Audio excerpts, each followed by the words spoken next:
Algeria, only a few miles from Europe, 70% of the population under the age of 50, very good infrastructure, considered the gateway between Africa and Europe. Algeria economy remained almost entirely dependent on oil and gas, which account for 95% of their export. Since the country's independence from France in 1962, France stayed the most important economic partners for at least 30 years. In the late 90s, the new Algerian government started diversifying the economy and the partners. Trade between the UK and Algeria is expanding. Algeria's young population have preference to work with the UK brands. There are opportunities across all sectors of UK companies looking to do business and invest. And Algerian companies are keen to form mutual beneficial partnership and joint venture. Today with me is Alexander Stafford, a member of the UK Parliament of Rother Valley, who wants to talk to me about Algeria. In his email, he said he likes to see the trade links between the two countries enhanced. Good afternoon, Alexander. Alexander, now United Kingdom is free from Europe and can have trade deals with any country in the world.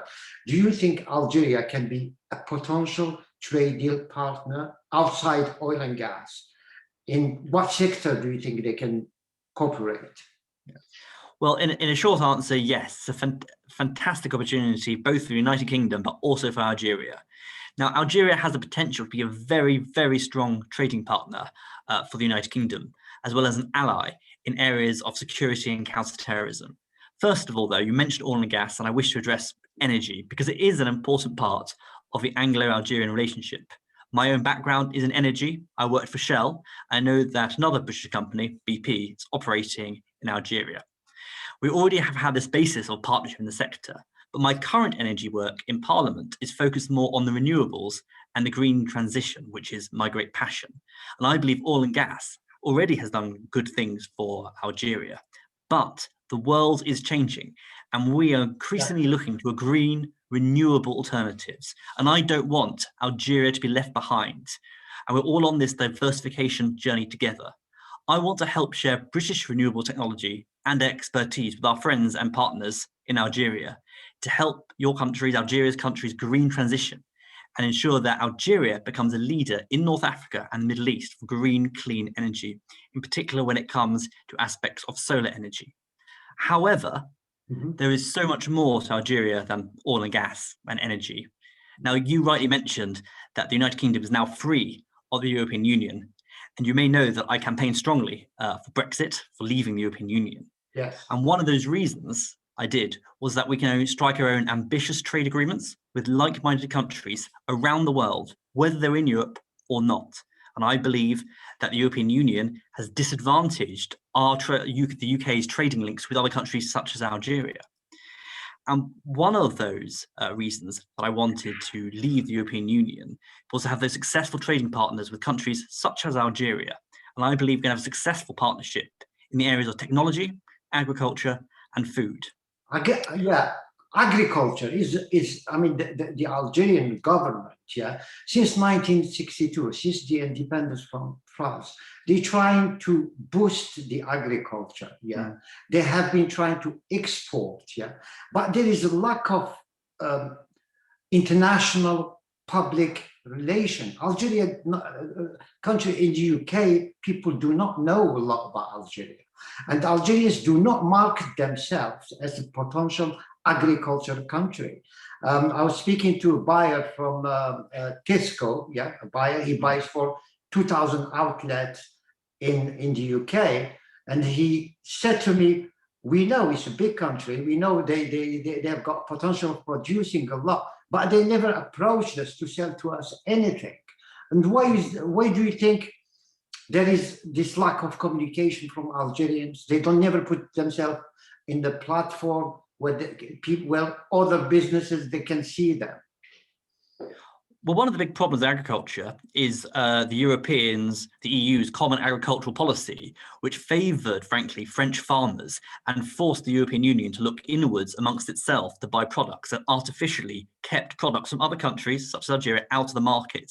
Yeah. Now, we in the UK have left the European Union. We can now start forming those deals away from the European Union with countries like Algeria for agriculture. So now I think is a great time for, frankly, Algeria, the people who are selling Algerian agricultural goods to come to the UK to say, we're here, we've got a market that's open, we want to sell you our goods. Because at the moment, the UK's market is so focused on Europe, so focused because of the common agricultural policy, but now we've left that. And that was one of the many reasons people didn't like the European Union, was it created fake markets. It didn't allow that sort of trade. So I think now is actually a good time to get that going. And Algeria has a lot of good agriculture, as do lots of other countries. And at last in Britain, we can start branching out and getting far better quality goods from different parts of the world, cheaper goods, better quality goods, and really Algeria can really thrive in this new world that we're creating post the European Union. Yeah, do you know that, well, in Algeria, it's a full tank of petrol, yeah, is £5. It's the cheapest country to produce, yeah, and we cannot see anybody wanted to go to Algeria to produce. Geographically, it's only an hour from Europe. The infrastructure is very good. They have the most important commercial port, yeah, in the Mediterranean, yeah, and we don't see the Algerians playing the marketing card, the international PR, trying to attract investors to produce in Algeria. Why do you think Algeria do not, I mean, the British do not go and produce in Algeria, or the French, or the Italian, or any country in Europe? Even it's lower, I mean, it's cheaper than China. Well, I think some of it is really almost to do with the historical nature of Algeria. Obviously, Algeria's historical links with France, and France really has sort of focused on Algeria, and I think that's been to the detriment of the wider world, because Algeria is a free, sovereign, independent country. It should be allowed to have good links, good trading links with the whole world, if you want to. And that's why it goes back to the whole Brexit nature I was talking about, because Brexit is a great opportunity for the UK, but it's also a good opportunity for, frankly, the rest of the world to realize you can trade in a European country, because Britain is still a European country, but not part of the EU. We can build up those links as we are now fully sovereign and fully independent, and we can get those markets going, which benefit us and benefit Algeria. So no longer do I believe Algeria has to just look, or should look, just at France, and France should no longer see Algeria in its own sort of sphere. It needs to branch out. I 100% agree with you. The reason why, because when I've seen Algerians trying to buy goods from Europe, if they go to the UK, even British companies, they send them to French distributor. Yeah, they tell them go, and the Algerian, they say to them, we are a sovereign country. We should buy from the source. And they tell them, no, it's the French who distribute in Algeria. So this has to go. And Algerian government now, today, they understand this, and they're trying to diversify the economy and diversify their partners. And I think Britain, not far from Algeria geographically, could be a very good potential partner for the Algerians.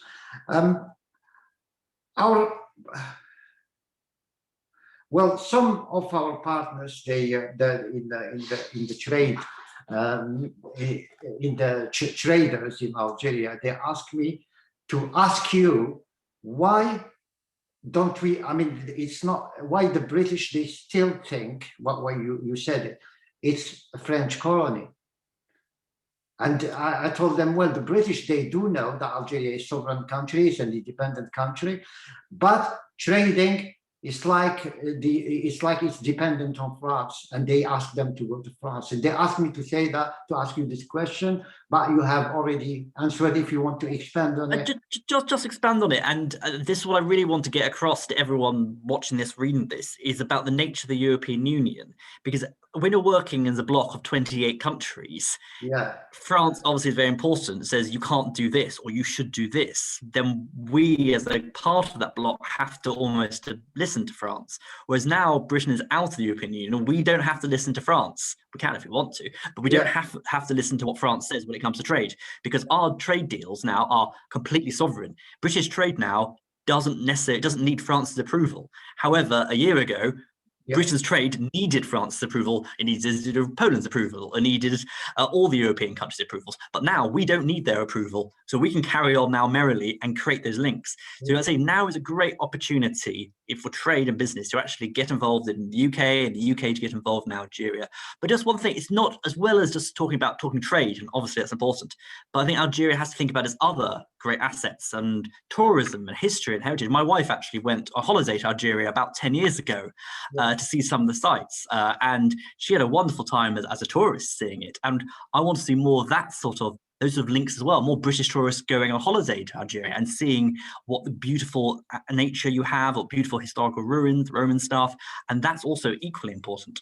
Yeah, the country, I mean, tourism sector, the country is not geared up yet to receive tourism like Spain or Tunisia or even Morocco, because Algeria had oil and gas, they had good revenue from oil and gas, they didn't have to play the tourist card or the light industry card or the agriculture card. They had enough money to import what they eat, what they wear. Well, and now the problem with oil and gas, the prices are going down, and Algeria is trying to find another source of revenue for the country, trying to encourage export, trying to get companies from abroad to invest in Algeria. And I think a trade deal between the two countries, especially if there is a zero tariff, Algeria will find that other companies from all over the world, they come to manufacture in Algeria to export to the UK.